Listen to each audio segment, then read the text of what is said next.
হকারগণ নাম বেচ্চা এই দেশের যুগে যুগে রাজনীতিবিদরা তারা শিল্পপতি।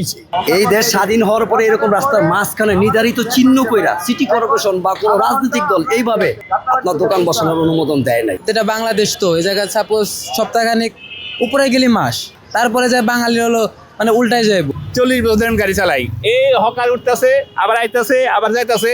যেহেতু গরিব দেশ, এটা হকার থাকাই লাগবো, কিন্তু রাস্তার মাঝখানে না। হকার পুনর্বাসনের লক্ষ্যে রাজধানী ঢাকায় দেখা মিলল ভিন্ন চিত্র। রাজধানী ঢাকার গুলিস্তানে হকারদের বসার জন্য করে দেওয়া হয়েছে প্রত্যেকের জন্য আলাদা আলাদা ব্লক। এই ব্লকগুলো পেয়ে হকাররা কেমন অনুভূতি জানাচ্ছেন, কেমন অনুভূতি প্রকাশ করছেন, এ নিয়ে বিস্তারিত জানাবো আজকের প্রতিবেদনে। এই মার্কেটে আগুন লাগা দেয়, এই মার্কেটে আগুন লাগা দেয়, পরে আগুন লাগিয়ে গেছে, আর শুধু আগুন লাগে নাই, আগুন লাগাই এগুলা করছে।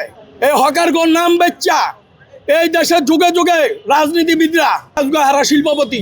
হকাররা কি পাইছে? হকাররা কিচ্ছু বানাবে আনগা, হকাররা হকারে দিচ্ছে। সরকার এভাবে কেন উচ্ছেদ করলো? সরকার তা জানে না ওর বউ বাচ্চা আছে, ওর মা বোন আছে, ওদের ঈদ আছে, হ্যাঁ ওদের গরবার আছে। অগর যদি উচ্ছেদ করে দেয় ওরা কই যাইব? আমি সরকার হয়েছি দেখে আমি যা মন চায় তাই করতে পারি না।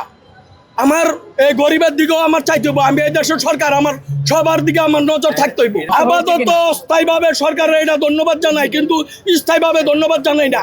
স্থায়ীভাবে এই জায়গা হকারগঞ্জ চলবে না, হকারগঞ্জ স্থায়ী জায়গা দিতে হইব, পুনর্বাসন করতে হইব। এটা মানতে হবে যেটা আমরা আপাতত আছি বাংলাদেশে ভাই। এই জিনিসটা যদি সাপোজ ফরেন একটা কান্ট্রিতে দিত, এই নিয়ম আইন শৃঙ্খলাটা ওখানে মানব সারা জীবনে চলতো। এটা বাংলাদেশ, তো এই জায়গায় সাপোজ সপ্তাহখানিক উপরে গেলি মাস, তারপরে যায় বাঙালি হলো মানে উল্টাই যাইব, এদিক ওইদিক দৌড়াইবো। আমার এনে বেচা হয় না, আমার ওইনে যাইতে হইব, এনে বেচা হইব না, ওইনে কাস্টমার আইব। মানে মানুষ চাই হলো একটু পাইলে একটু বেশি আশা করে, এটা হলো বাংলাদেশের মানুষের স্বভাব। এগুলো ধরেন ছোটোখাটো দোকান জাগে তাদের জন্য এটা ঠিক আছে, যেমন আমার দোকানে লেগে পারফেক্ট। মানে আরেকজন বড় দোকান আছে, কারো ছোট আছে, সবার জন্য তো এটা হবে না। এখন যার বড় দোকান সে তো 20,000 খরচ করে বানাইছে দোকান, নাকি আবার 20,000 খরচ করে আবার ছোট করবো, তার তো লস না। কারণ এই জিনিসটা তো সরকার তো দেখতে হবে, সবার দোকান তো আর এক সাইজ না। এক একজন এত টাকা খরচ করছে, ইনভেস্ট করছে, এখন ইনভেস্টটা তার কোথায় যাবে? ব্যবসায় তো লস। ফুটপাথ জিনিসটা এরকম, পুলিশে আইবো, হামলা দেবো, মানুষে একটু সরবো, আবার সময় পাইবো, ফাঁকা পাইবো, আবার যাই লাগাইবো। কারণ বেচা কিনা তো সবসময় হয় না।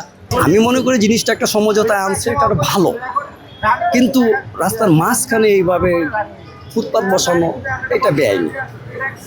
এটা দিতে পারে না তারা, কারণ রাস্তায় গাড়ি চলে, ট্যাক্স দেয়। বছরে 40 থেকে 45,000 টাকার উপরে ট্যাক্স যায় এই গাড়ির, ফিটনেস ট্যাক্স টোকেন বিভিন্নভাবে।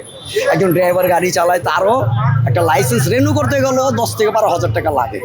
তাহলে একটা গাড়ি যদি স্বাভাবিকভাবে সুন্দরভাবে চলতে না পারে, দেশের জনগণ যদি স্বাভাবিকভাবে সুন্দরভাবে চলতে না পারে, তাহলে ফুটপাতের ওই রাস্তার মাঝখানে যদি এইরকম দোকান দিয়ে রাখে, তাহলে তো এটা অন্যায়।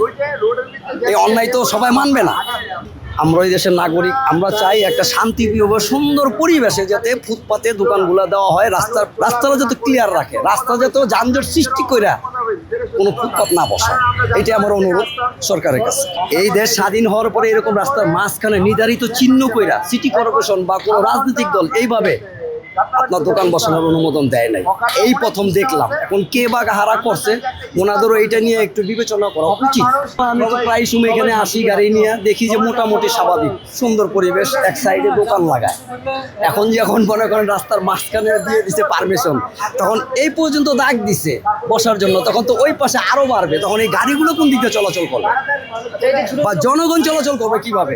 হকার থাকা উচিত, কিন্তু রাস্তার মাঝখানে না। যেহেতু এটা বাংলাদেশের সবচেয়ে ভালো পয়েন্ট, এখানে মাঝখানে থাকলে আমাকেও সমস্যা, পাবলিকের সমস্যা, সবারই সমস্যা। আর যেহেতু এটা গরিব দেশ, এটা হকার থাকাই লাগবো, কিন্তু রাস্তার মাঝখানে না। হয়তো সাইডে বা সরকার কোনো ব্যবস্থা করে দিলে সবচেয়ে ভালো, কারণ সবাই তো গরিব মানুষ। 40 বছর গাড়ি চালাই, এই হকার উঠতেছে আবার আইতেছে আবার যাইতেছে।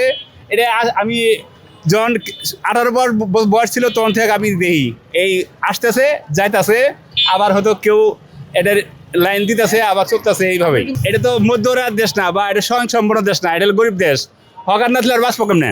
অগর বাঁচা লাগবো, কিন্তু মাঝখানে না, নিয়ম শৃঙ্খলার মতন। কারণ এরা তো যারা হকারি করে, রিক্সা চালায়, এরা তো গরিব মানুষ না, এরা নিম্ন মানুষখানে তো রাস্তায় ব্যবসা করে। কিন্তু রাস্তায় ব্যবসা করলে, মাঝখানে ব্যবসা করলে সমস্যা, সাইডে ব্যবসা করলে সবার, কারণ এরাও বাঁচতে পারলো,